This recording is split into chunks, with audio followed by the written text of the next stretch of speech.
Hello everyone, I'm Tim McGuire, President of CUPE Local 79, and welcome to Local 79's first ever budget webinar. I want to start by thanking Beth Wilson and Social Planning Toronto for working with us on this project. Over the years, Local 79 has had a number of occasions to work with Social Planning Toronto on various issues affecting our members and Toronto's communities. Beth is a Senior Research and Policy Analyst at Social Planning Toronto, so I'm quite happy that she could be with us to talk about the budget process, some of the facts and figures surrounding the budget, and generally provide some good insight into what the numbers mean. Today we're going to be focusing on the tax-supported operating budget. Tonight's section will focus on all the divisions that belong to Cluster A at the city, which you can see on the slide. I'll talk more specifically about what we can expect from the budget as it relates to your divisions. Overall, the budget is a status quo budget with a few enhancements, including a general commitment to reduce the number of gap positions, which are positions funded but not yet filled. Local 79 can actually take some credit for the role we played in pushing for a budget that promises to fill vacancies. Local 79 was among the first to point out that in division after division, budget targets are being met through gapping and staff vacancies.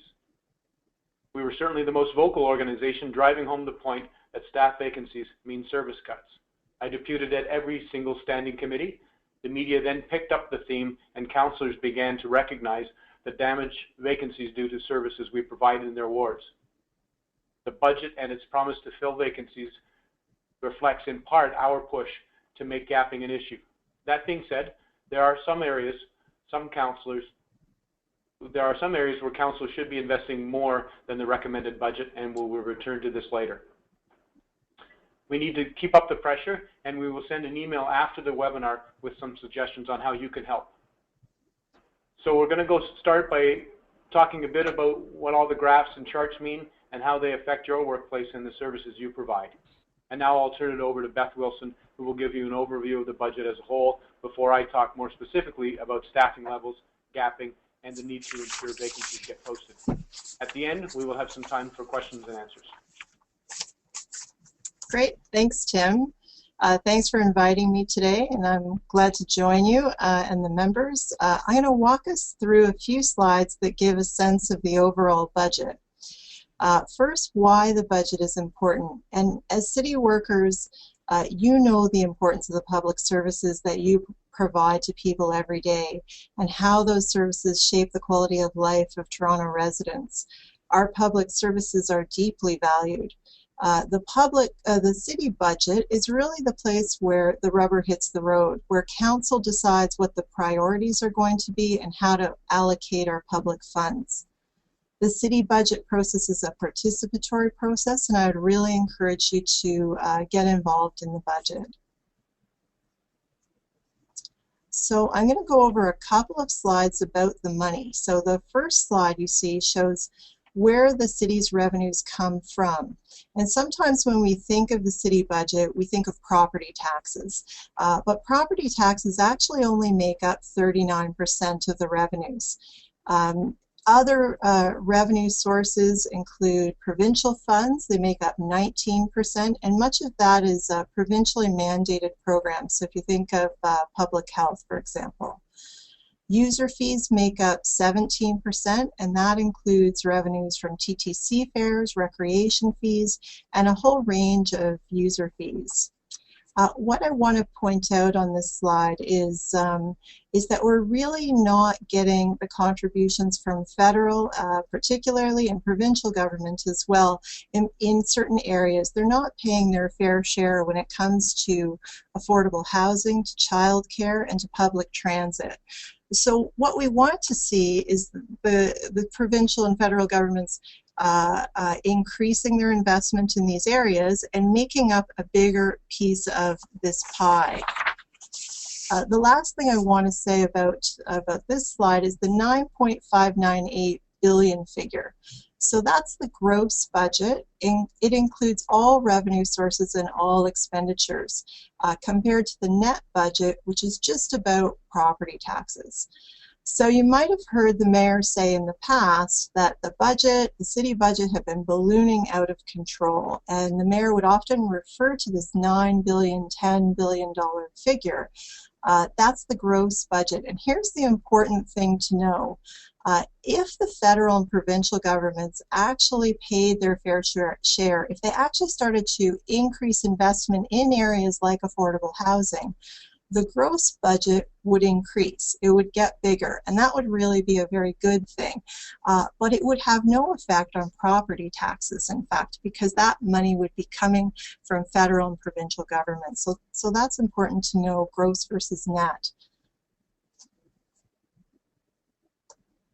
This slide shows where the money goes, and I won't spend a lot of time on this slide, but as you can see, it goes to a variety of services, many of the services that you provide to residents in the city. Some of the biggest areas are TTC, Toronto Employment and Social Services, and police. And this chart shows where our property taxes go, and this is the net budget. So based on property taxes alone, which is $3.765 billion from property taxes, and you can see the biggest category there at the top are police services, followed by TTC, debt charges, fire services, parks, forestry and rec, transportation, which is basically roads, shelter support and housing administration. And those top categories make up 70% of the revenues from property taxes. Everything else is a pretty small portion in comparison.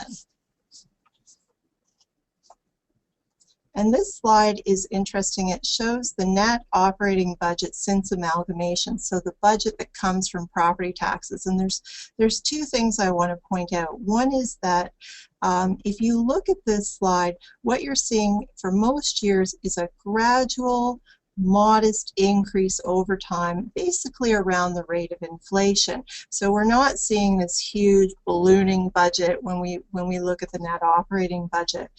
The other thing I want to point out is the current term of office under Mayor Ford, 2011 to 2013, is shown here, and we actually have an increase in the net operating budget each of those years. So this slide shows some key dates in the budget process and how to participate. And one of the most important dates on here is December 2nd and 3rd, which is Monday and Tuesday. The Budget Committee will hear from the public, and it's your opportunity to have your say on the budget, speak to the Budget Committee.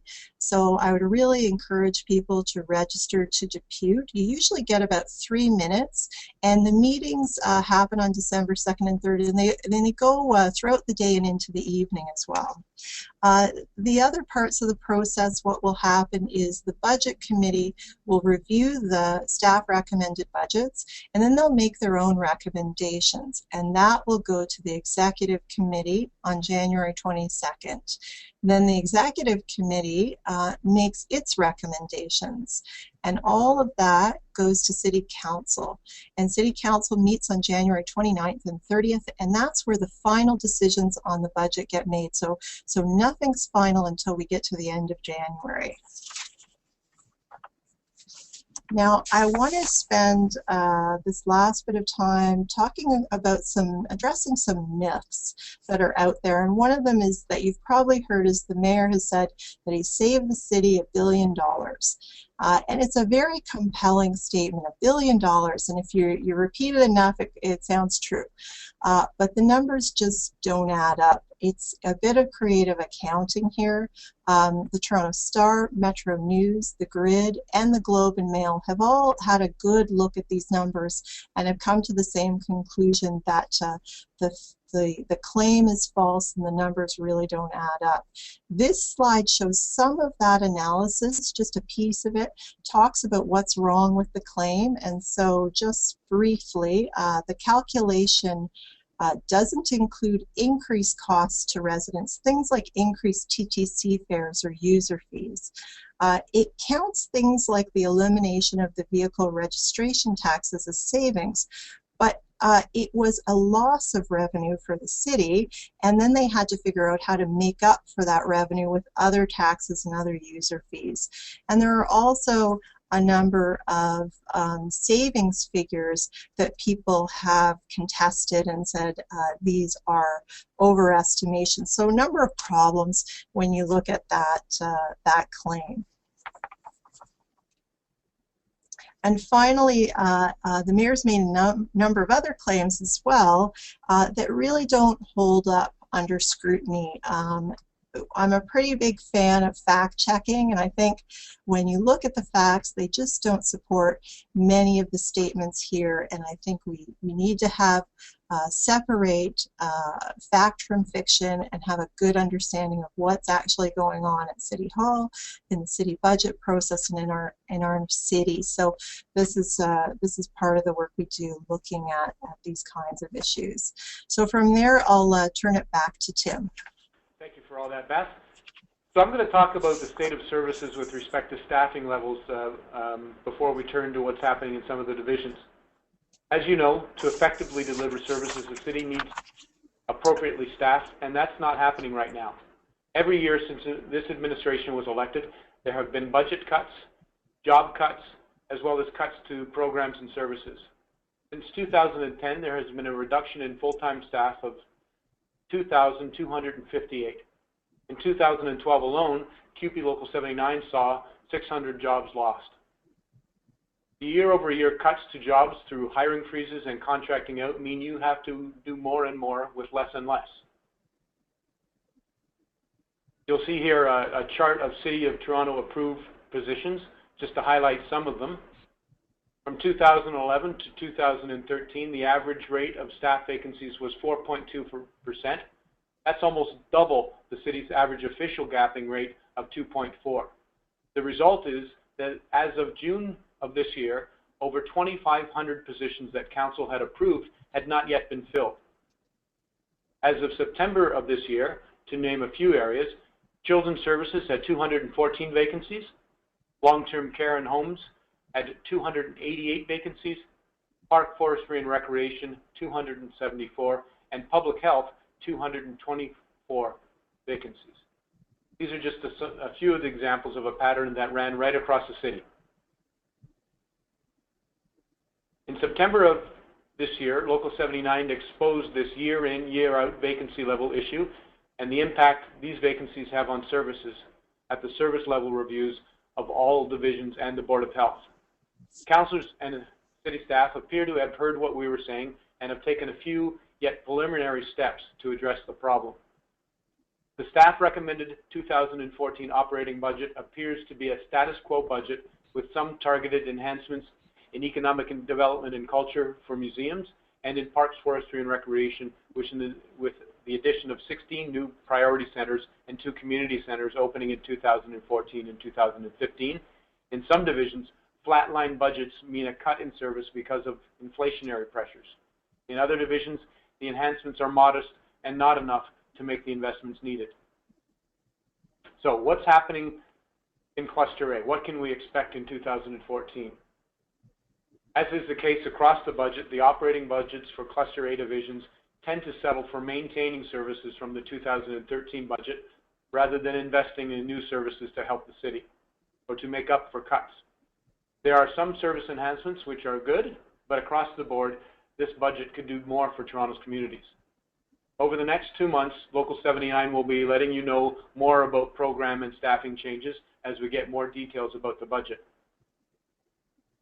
Right now, I'm going to run quickly through a few of the divisions just to give you broad strokes of what you can expect based on the recommended budget.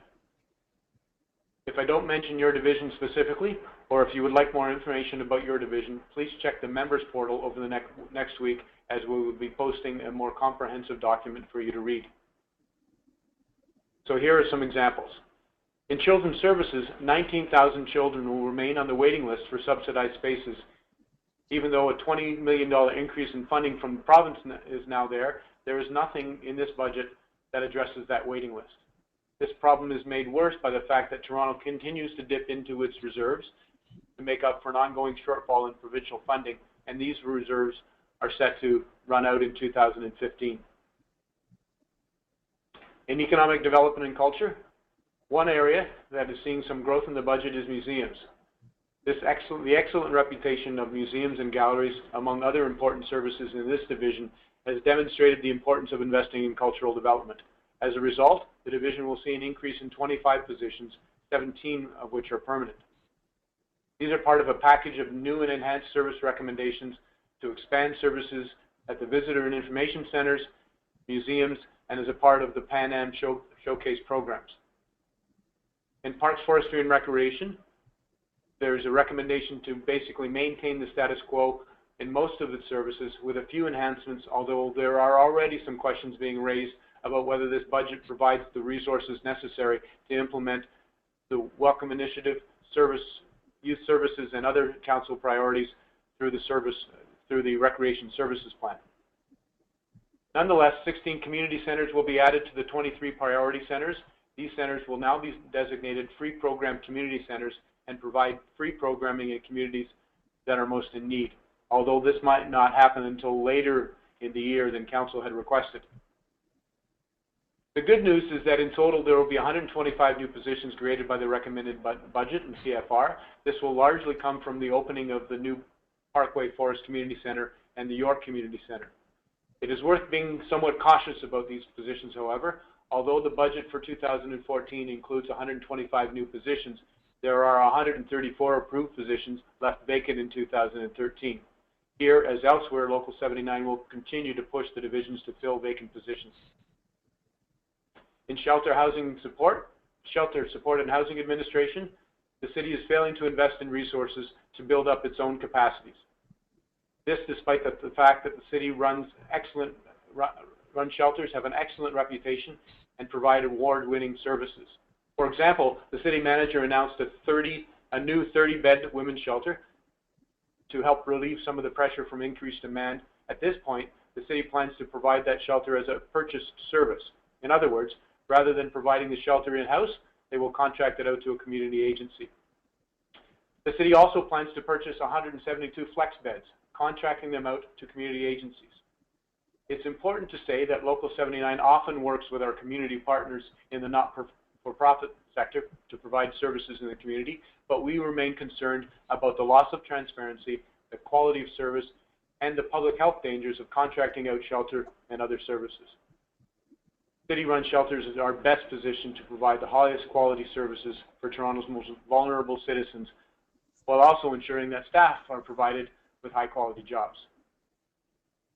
In Social Development Finance Administration, or SDFA, which includes the Toronto Office of Partnerships, it's another example of divisions failing to invest in order to build Toronto's communities.